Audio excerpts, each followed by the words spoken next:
The Week with Ben Ellis. This is Switch. It's The Week with me, Ben Ellis, here on Switch Radio. Now, unless you've been living in a cave or under a rock over the last week, you'll know what's been going on across the pond, the US presidential election. As we're speaking now, the votes are still being counted. It's very slow progress, but Joe Biden does appear to be heading towards the White House. Joining me to talk about this on the show right now is a freelance journalist from Tennessee, Jessica Quinlan, who actually studied in Birmingham. So there's the nice link there. Jessica, hello. Hi, how are you doing? I'm good. You? Yeah, great. Yeah, it's fascinating stuff, isn't it? It's been a stressful situation. I feel like I've been glued to the TV, my computer, just hoping that everything kind of like comes to a close. But you know, of course, with these absentee ballots, you know, it's the longer process. But obviously, it needs to be done so that every vote is counted. So, yeah. Have we seen the best and some would say the worst of America over the last few days? Yeah, it's kind of embarrassing in a way, honestly, because that's not who America is. That's not who America stands for. Every time, you know, President Trump has gotten on television and has spoken, it's been repeated lies after lies, and it's just, yeah. This is interesting, though, Jessica, and I'd like to get your thought. We're both obviously from media backgrounds. I do a radio show. You're a freelance journalist, so the freedom of speech and the freedom of the press is obviously very important to us. I mean, and we like to get that sort of across. I mean, it's so significant, isn't it, when the President of the United States goes to the podium with the seal on the front of it, starts talking, and American news agencies have to feel they need to intervene and cut it out, saying we are not broadcasting what this man is saying. And I've never seen that happen before, not in the Western world anyway, and it really was significant. That honestly was impressive to me, because almost I think every broadcast station did that. ABC, CNN, I mean, all of them, they all pulled away as soon as he started saying that, you know, I'm winning in legal ballots, but I'm not with, you know, it's just, you know. Yeah. I mentioned on the show. Yeah, I mentioned this on the show with one of my other guests. This probably will be a 10-minute hammering of Donald Trump, but as I say, we're journalists, and it's been a very long 4 years, and it's when you've got the attention span, or the limited attention span that Donald Trump appears to have, if he looks on early in the night and sees that he's winning because the Republican votes came in on the day and they're counted automatically because they're electronic. You know, for those who don't know, in America, you go into a booth, you press a button, or it's called a chat, isn't it? And then it's almost counted automatically. So, but there's been a pandemic. More people than ever have voted by mail. All 50 states have their own process for this, so that has to be gone through thoroughly. But he can't seem to get it in his head that it's different from the mail ballots, and they shouldn't be counted. And it's what I found really troubling, Jessica, and I'll get your thoughts on this. Is I made the mistake watching the footage the other night, thinking, okay, I've got a group of people shouting, stop the count, and we've got another group of people saying, count the votes. I thought, for the sake of balance, because as I say, with media people, I thought, okay, it's the Trump people saying stop the count, and it's the Biden people saying make sure every vote's counted. But it's not. They were all Trump voters. There were Trump voters where he was ahead in one state saying stop the count, and saying count the votes in another state where he was behind. I mean, if that's not, and I choose my words very carefully, if that's not trying to steal an election, then I don't know what is, quite frankly. Honestly, I 100% believe that President Trump, is contributing to the chaos, obviously, with the Trump supporters being out there. They're causing violence. They're finding ammunition in people's vehicles. There was even a bomb threat at one point.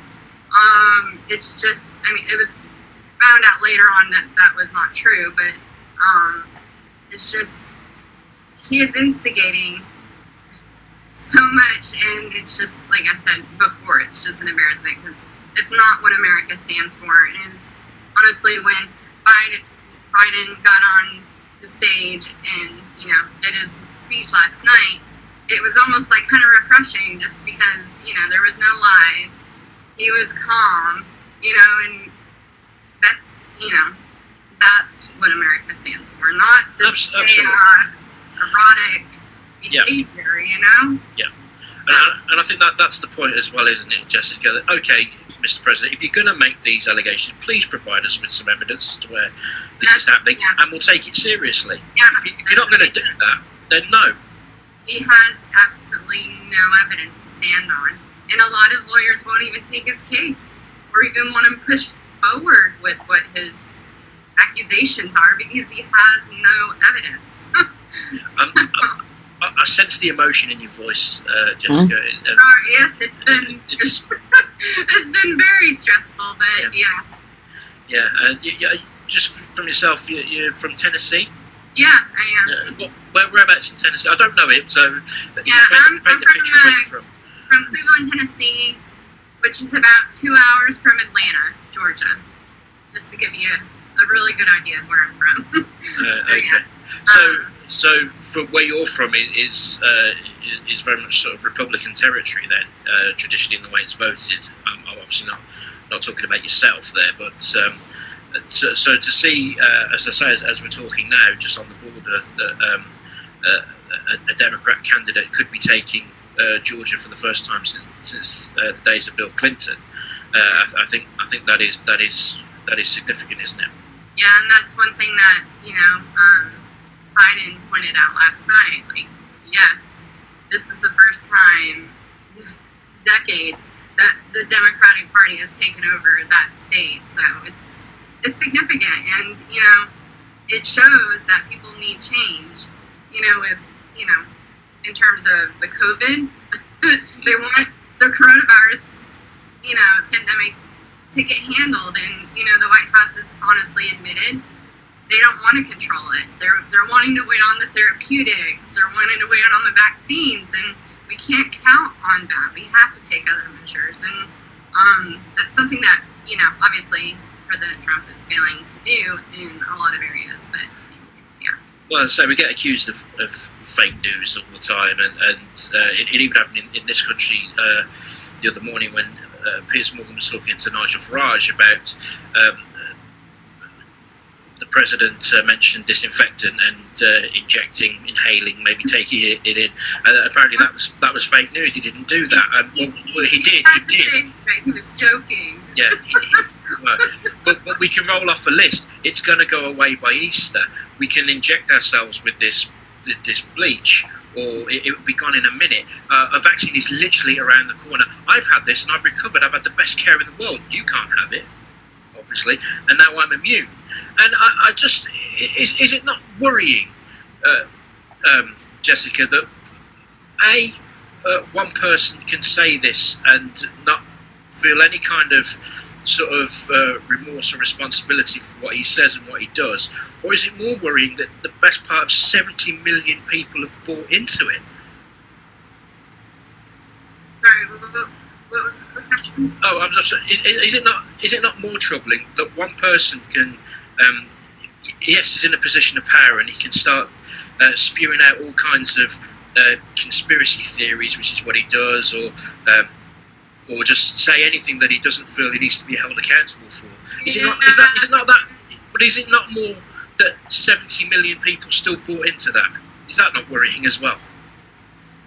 It is worrying. He is in a very powerful position. He has a strong leader followership or whatever, and the fact that he, you know, he's not taking responsibility of his acts, for one, is troubling. And then on top of it, you know, what he puts out there, especially like in Twitter and all that stuff, he's not understanding that people are going to believe him because they believe in everything that he says, and because he has that, you know, strong followership in it's just hard to watch, honestly.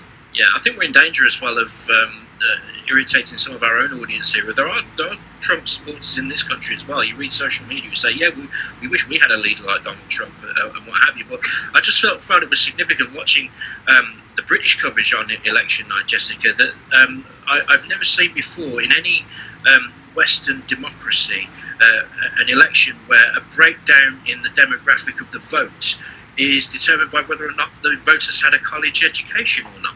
And a lot of people say if you don't have a college education, you are more likely to vote for Donald Trump. And the only thing I can get from that is that you have to have a certain level of intelligence not to vote for Donald Trump. And I think that's the point that we're trying to make, isn't it? Mm-hmm.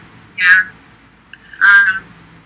Education is key, obviously, but I don't want to say every person. No, of course not. Of course not. And that's fine. But I've never seen that breakdown in a voting demographic before.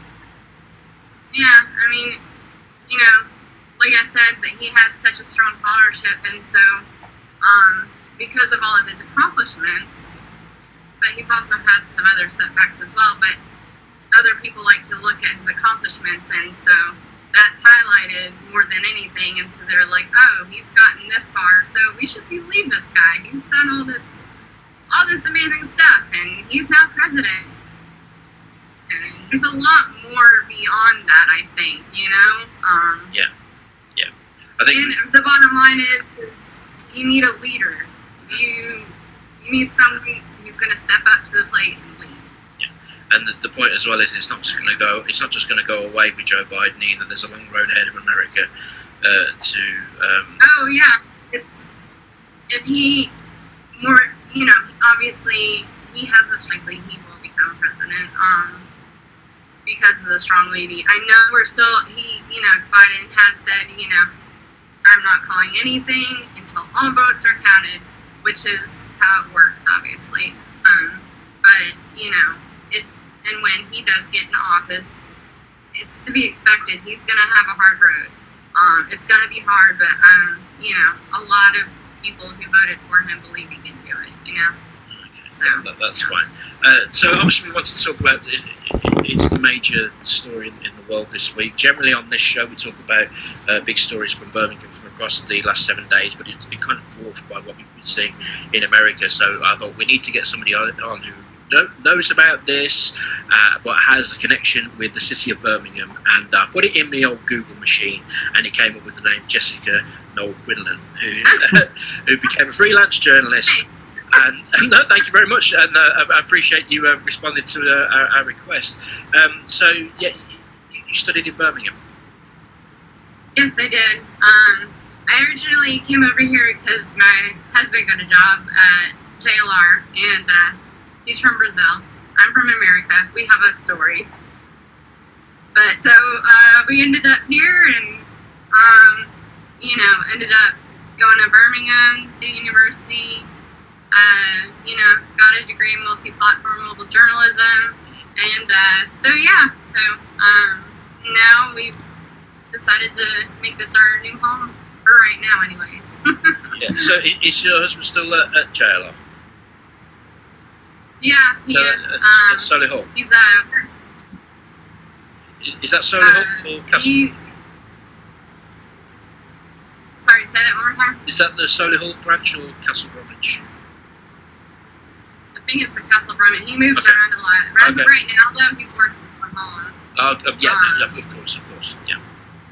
Though he's had to go in at times, but yeah. Yeah, the Castle Bromwich plant is literally just a 5-minute walk away from our studios, so it's something we know we know very well. So we really appreciate you coming onto the show and giving your opinions. And I've just enjoyed the fact that for the last 10 minutes I've had somebody that I can bash Donald Trump with, which is great. Which we've waited for about 4 years. But Jessica, thank you so much for joining us on the show. Yeah, no problem. Thanks for having me. More great videos from the week. Make sure you subscribe to our channel. It's down here somewhere. And don't forget, you can catch us on the radio every Sunday between 12 and 2 on FM across Birmingham, 107.5, on mobile, on DAB and online. We're made for Birmingham. This is Switch Radio.